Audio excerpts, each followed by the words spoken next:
I have had people call me before an election and say, I know we share the same values, how are you voting? And I'll just kind of go through the list. So I started just doing shows on that.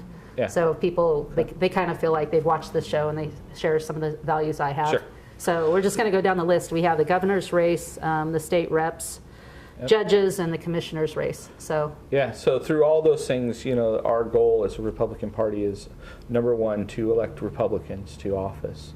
Whether those are partisan or nonpartisan positions, we want to win those races. Mm-hmm. Some things like the governor's race, there are contested races within the within the party first, and so this primary ballot will be covering the 6 candidates that are running for governor right now. And there's quite a few folks out there, with Newt Bueller, who's been in the state legislature now for a while, all the way through folks like Bruce Cuff, who's run before, who's a great conservative. There's Sam Carpenter, there's Greg Woolridge.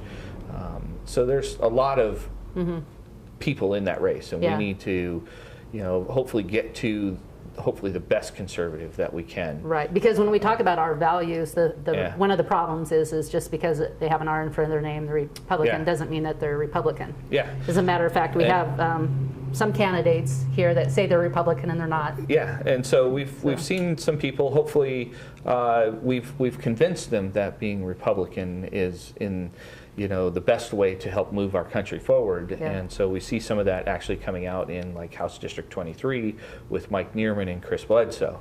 So Chris is not a Republican. She's now registered as a Republican. She switched. So I think maybe there's some goodness in that. That maybe she's say, hey, I do believe in some of those truisms, and I to hope help so. I hope so. to help advance those causes and get Republicans elected to office. Yeah. But Mike has been a staunch hawk, down in the legislature, trying to get answers to questions and holding folks accountable. Yeah. And I think we need him to go back to the legislature and keep up that process. Yeah. So. Well, if we give Bledsoe the benefit of the doubt, when she's ran for public office in the past, she has been a Democrat, I think, right? She was an independent. And what a lot of people here do, and I've heard this happen for a fact, that they know they can't win as a Democrat, so they'll just switch parties for the election and hope that they'll win on the Republican ticket instead. Yeah. So, we got to be skeptical of where she like I said, lies in her values.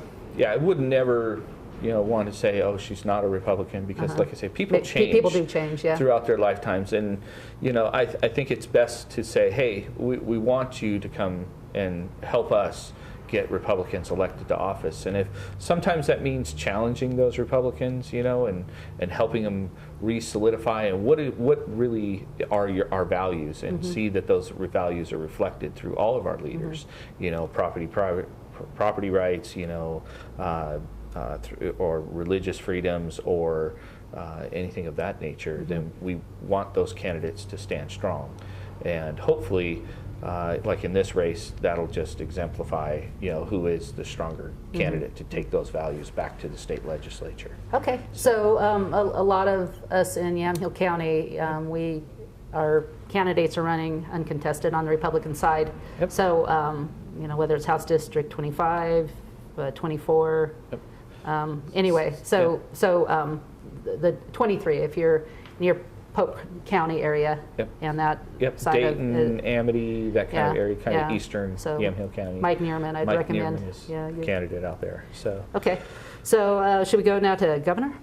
The governor's race is quite crowded. I think what folks are going to have to do is decide more so who's going to carry those values with a strong work ethic. There's quite a few conservative candidates, and we need candidates that are going to hold fast to our side. Now, who has your vote? I believe that I'd probably be voting for Greg Woolridge in this. Is that right? Yeah. Is he a full conservative? I think he's a fiscal conservative. Him and Sam Carpenter are probably the top 2 candidates I see in this race. Sam's got a little bit of business experience, but I think Greg offers a broader leadership experience coming out of the Air Force. How about socially? Socially, they're both conservative. Okay. They're both going to be pro-life folks, be able to carry those things. I think the problems that this state faces fiscally first could be cleaned up without necessarily banging our heads on too many social issues.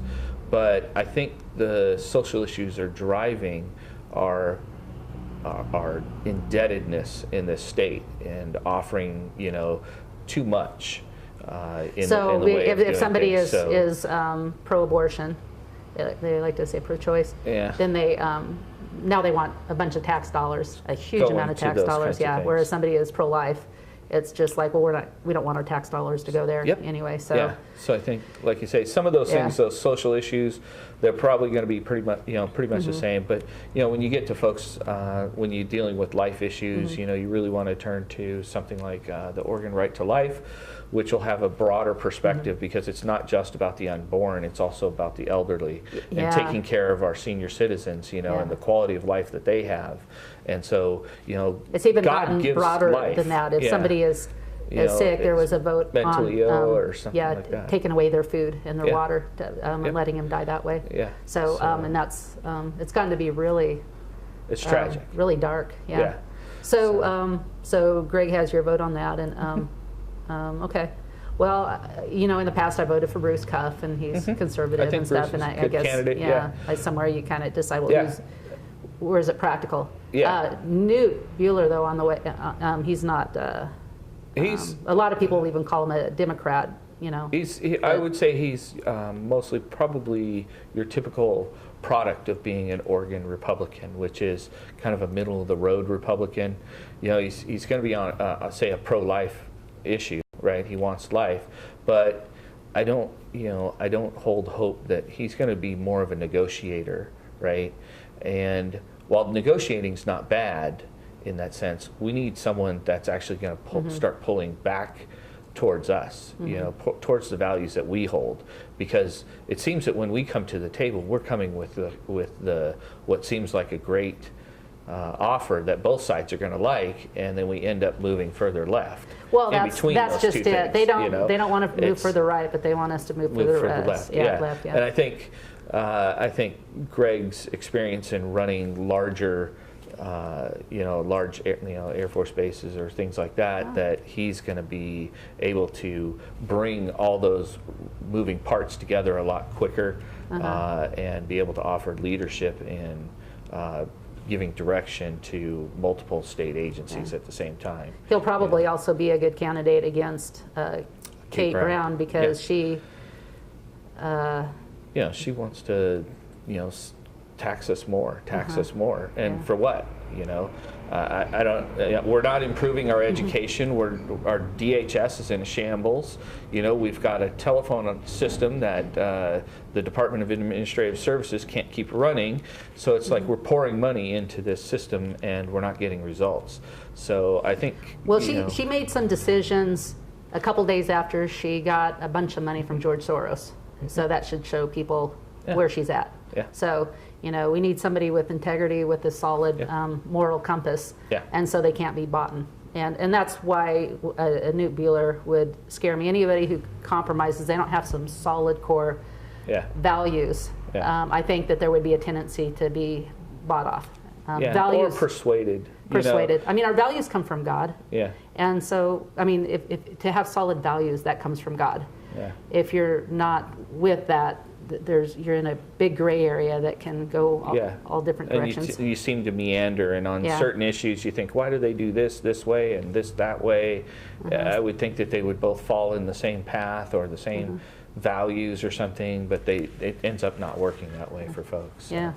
Well, we talked a lot about the governor and state reps. We have about 3 minutes to talk about the judges, the 2 commissioners' races. Yeah, sorry. So for the judges, it's a really seems like a crowded field.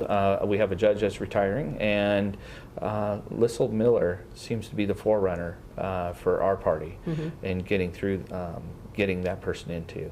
Like I said earlier, we hope we never really see a judge, but they are people that will make decisions and set precedents and how laws are interpreted by our state. So. Commissioner. So she seemed conservative in her constitutional, Constitutional, which is the main. which is good. Yeah. So, okay. The Commissioner's race. Position three, we have Mary's running for re-election in that race. We want to support her. There's a couple other candidates, Chelsea and David. We just think that Mary, with her work with the foster kids and trying to bring, services back to the county level, is something that we desperately need, not just here in Yamhill, but across the state. And I think working with Ron and Bill Post and those in the state legislature that represent our county has done wonders, to alert people to the real issues with DHS and foster kids. So we want to send her back for another 4 years. Okay. And then we have in position one, we have a crowded field with Mr. Rojas, Mr. Kula, Mr. Yates, and Mr. Premazich. So Stan is running for re-election. There's, some Republicans have asked, why, this is a Republican, but is he adhering to our core principles and values of private property, being fiscally conservative? And through that, I think what's happened is you've seen someone like Jason emerge that says, hey, wait a second, he's not as conservative as we would like as a county commissioner. So Jason's now running in position one. He has asked for our support, and we have decided to give that to him for the sheer fact that I think that Jason will bring that fiscal conservative voice with Mary to help us put us on a stable path.